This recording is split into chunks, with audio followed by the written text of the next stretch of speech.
A reading from the Holy Gospel is written to us by Luke. While the crowd was pressing in on Jesus and listening to the word of God, he was standing by the lake of Gennesareth. He saw 2 boats there alongside the lake. The fishermen had disembarked and they were washing their nets.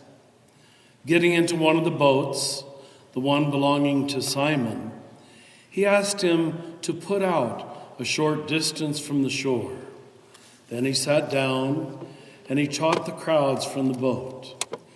After he had finished speaking, he said to Simon, "Put out into deep water. Lower your nets for a catch."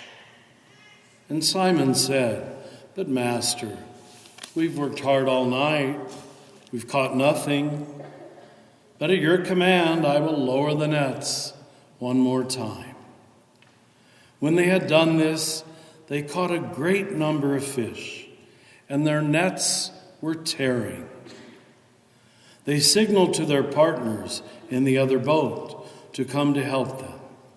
They came and they filled both boats, so that they were in danger of sinking. When Simon Peter saw this, he fell at the knees of Jesus, and he said, "Depart from me, Lord, for I am a sinful man." For astonishment at the catch of the fish they had made seized him and all the other fishermen, and likewise James and John, the sons of Zebedee, who were partners with Simon. And then Jesus said to Simon, "Do not be afraid. From now on, you will be catching people." And then they brought their boats to the shore, and they left everything and followed him. This is good news from the Lord.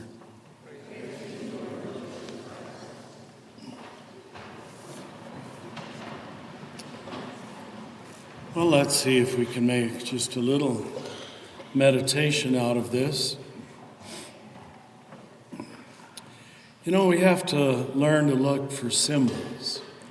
In spiritual writings, everything is symbolic. First of all, 2 boats. 2 boats in the gospel always means the 2 groups, the Jews and the Gentiles. We're the Gentiles, unless you're Jewish. Whenever Jesus changes position, as he does very deliberately here, he's usually inviting them to change position, to change perspective, to look out at their life from a different viewpoint. So he gets into the boat and talks back to them on the shore. And then the first thing he says, to put out into the deep water. I would interpret that as, Peter, take some risks. And Peter comes back with his very rational and reasonable mind that we all would, I would too. But, Lord, I've fished all night, caught nothing. But he still trusts Jesus so much. Okay, if you say so, I'll do it. He's trying to get them to move from a worldview of reason to a worldview of spiritual risk. Let me describe it this way. Most of us are trained in a worldview of scarcity. There isn't enough. Guard your edges. Don't get caught. Don't take any risks. Make sure you're right. Don't go outside your comfort zone. And I would say most religious people are even worse about that than most others. We don't tend to be spiritual entrepreneurs. I don't find much curiosity. No offense, but in most Catholics, they're really not very curious at all. They just, okay.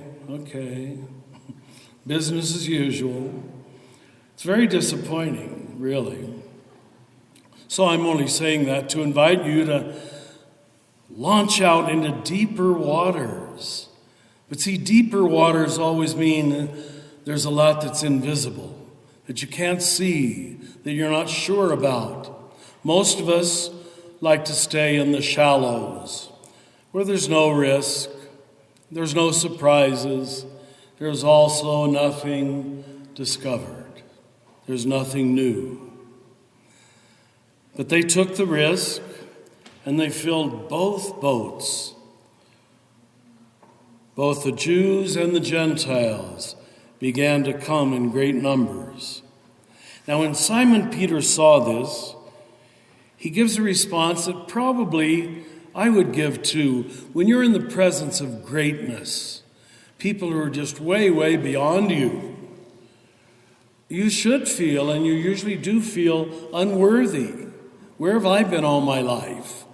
How can this guy, this gal, be so much ahead of me, so much beyond me? So it's not necessarily a self-hatred, it's just a good self-questioning. Depart from me. I'm a sinful man. And then Jesus says to him, do not be afraid. You do know, maybe you don't.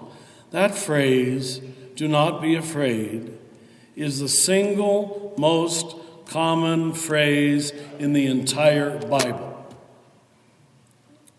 In fact, some, I've never counted it, some say it's 365 times, one for every day of the year.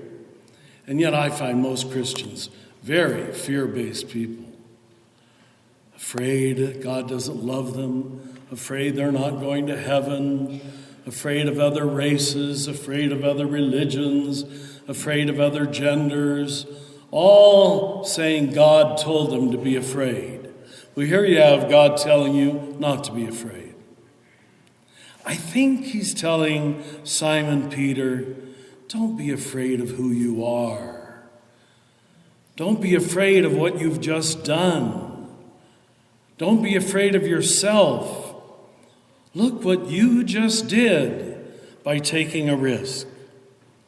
Don't be afraid, Simon Peter. From now on, you will know how to catch people. Not by being reasonable, nice. Do you know the word nice is never found in the whole Bible? It's not about being nice. It's about being real. And he says, if you take some risks to be real and vulnerable and risk-taking, you're going to catch people. People who are curious, people who are intelligent, people who are alive, not just people who are along for the ride. I hope you're not just along for the ride. You've only got one life. And as I look out at this crowd, most of us are over halfway through. So we got to learn our lessons fast. And remember, it's all a school of love. Now, why can they come to such a wonderful final line? They left everything. Is that really possible? Does anybody take that kind of risk? If you know you're going to be filled up, if you know you're going to be taken care of, if you know you're going to be loved, which is what it means to be a believer, then you can really leave everything.